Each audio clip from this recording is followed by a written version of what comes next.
Shri Ramvilas Paswan.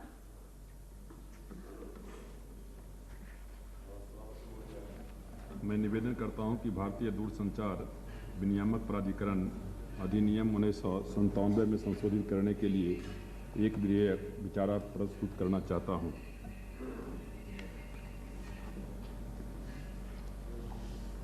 Madam chairman, Vasudev आचार्य जी ने इसके disapproval के लिए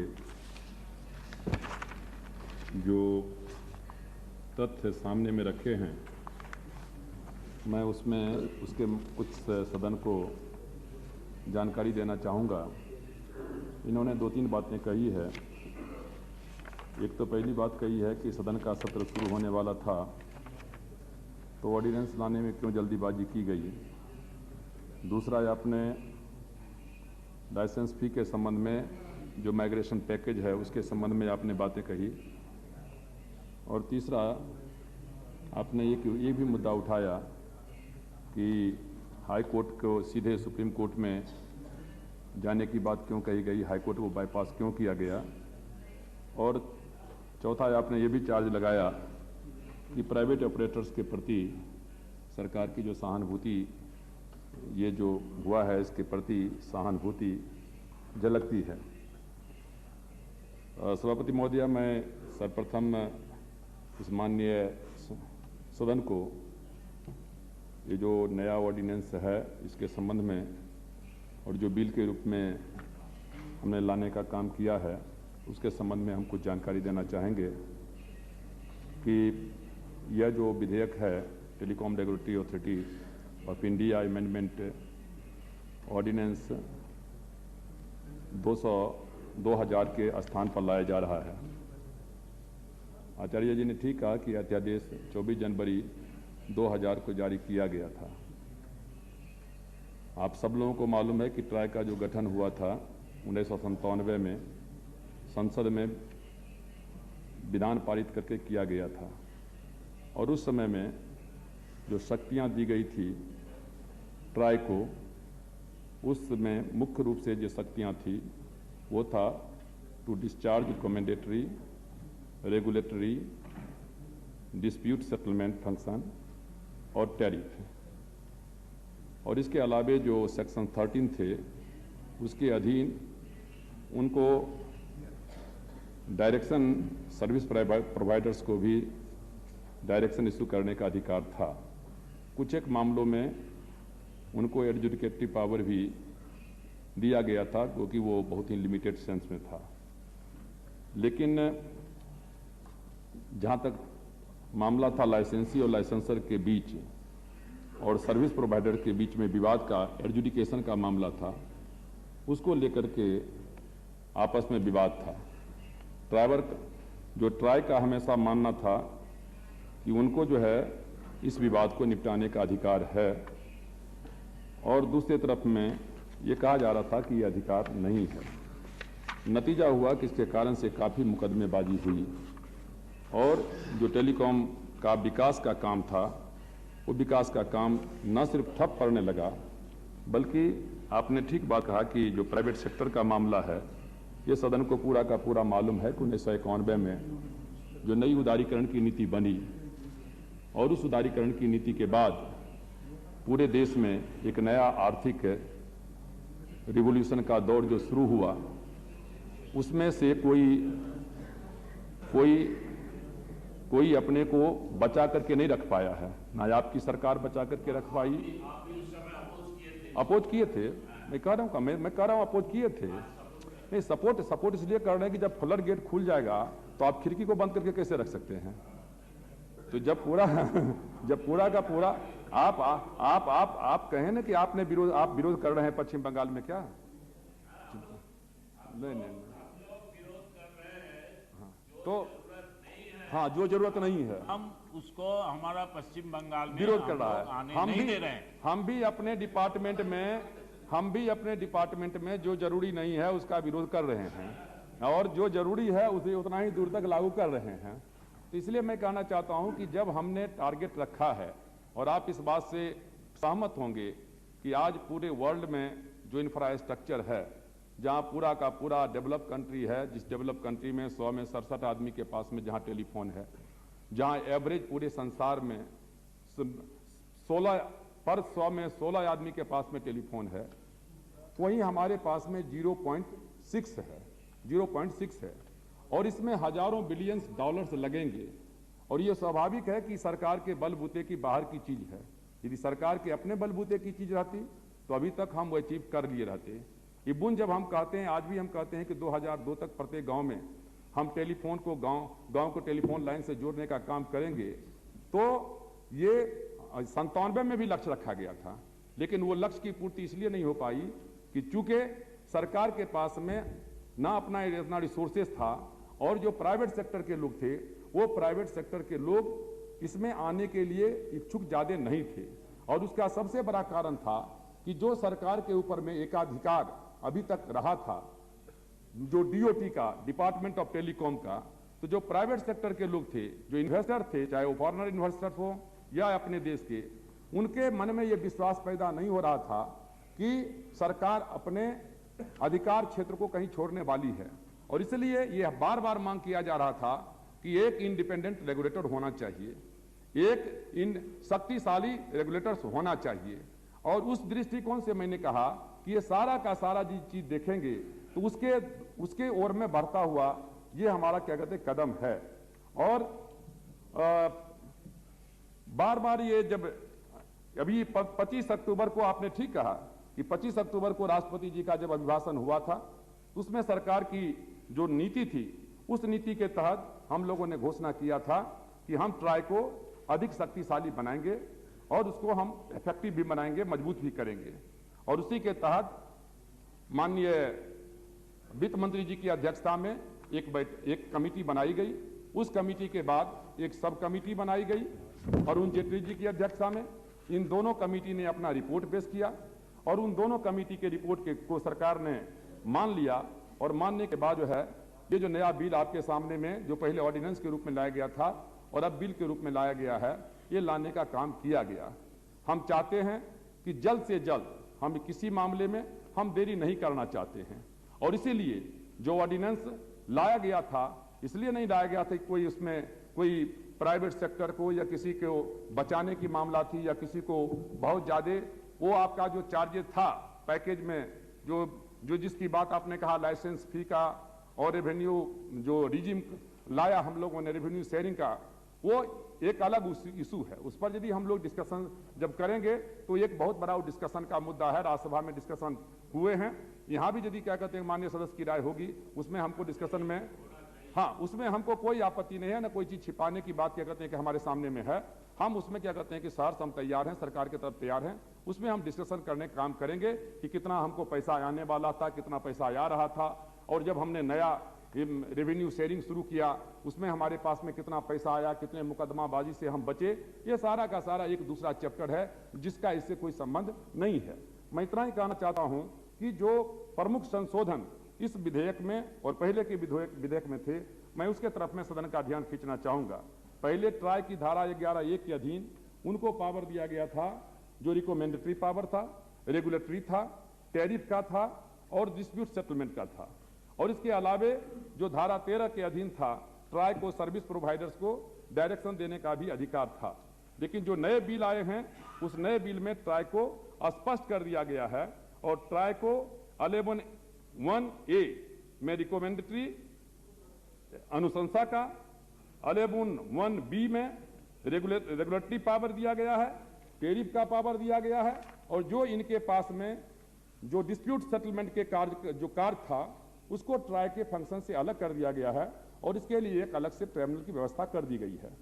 धारा 13 के अधीन ट्राई को केवल सर्विस प्रोवाइडर को रेगुलेटरी फंक्शन में ही डायरेक्शन जारी कर सकते हैं। पहले लाइसेंस प्राप्त करने के मामले में ट्राई की सिफारिशों को प्राप्त करना सरकार के लिए अनिवार्य नहीं था। अभी जब बंसल जी का कई एक उसके मामले में उनका कई एक अमेंडमेंट्स आए हैं जिस पर हम बाद में चर्चा करेंगे, लेकिन अब इसे अनिवार्य कर दिया गया है। जिस दिन से सरकार रिकमेंडेशन मांगेगी, ट्राई को 60 दिनों के अंदर में अपना रिकमेंडेशन को देना होगा। उस 60 दिन के अंदर में रिकमेंडेशन नहीं आता है या ट्राई में और जो सरकार है इसके बीच में कोई आपसी समझौता नहीं होता है तो सरकार निर्णय लेने को सक्षम है। इसके बीच में यदि ट्राई को किसी बिंदु पर क्लैरिफिकेशन की आवश्यकता हो तो सरकार से वो क्लैरिफिकेशन लेगी और सरकार को 7 दिनों के अंदर में क्लैरिफिकेशन देना होगा।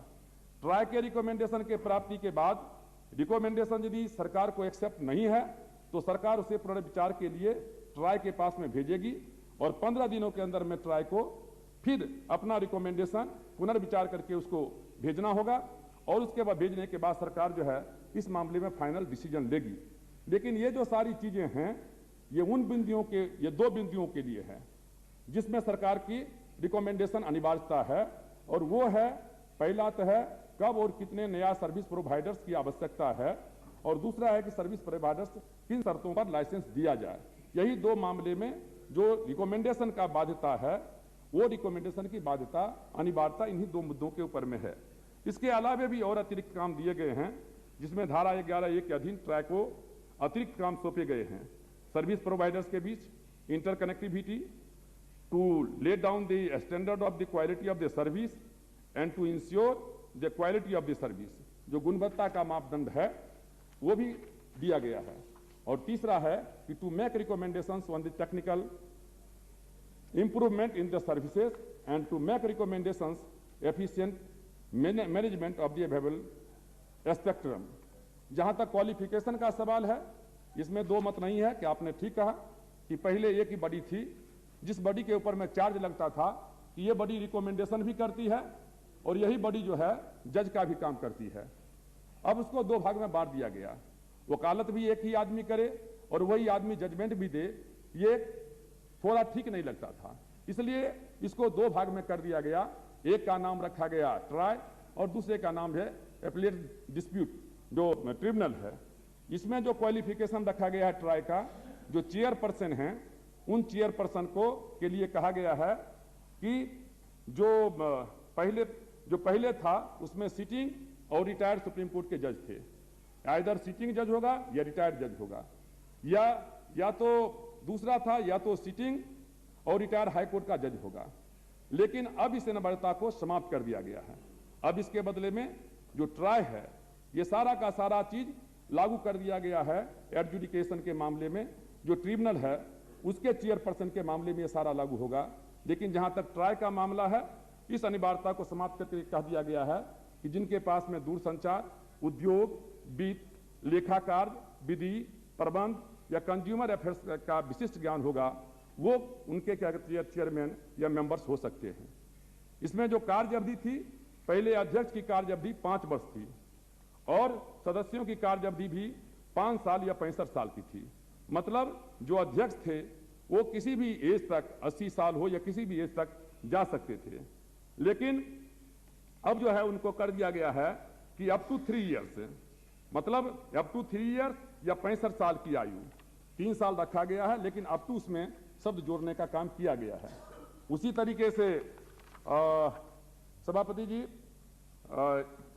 एक मामला और भी है जो सेंसिटिव मामला है और वो है मामला सीएजी का है, जो ऑडिट का है, जो सेक्शन 323(1) है उसमें उसके मुताबिक ये कहा गया सेक्शन 3 में कि the authority shell maintain proper accounts and other relevant records.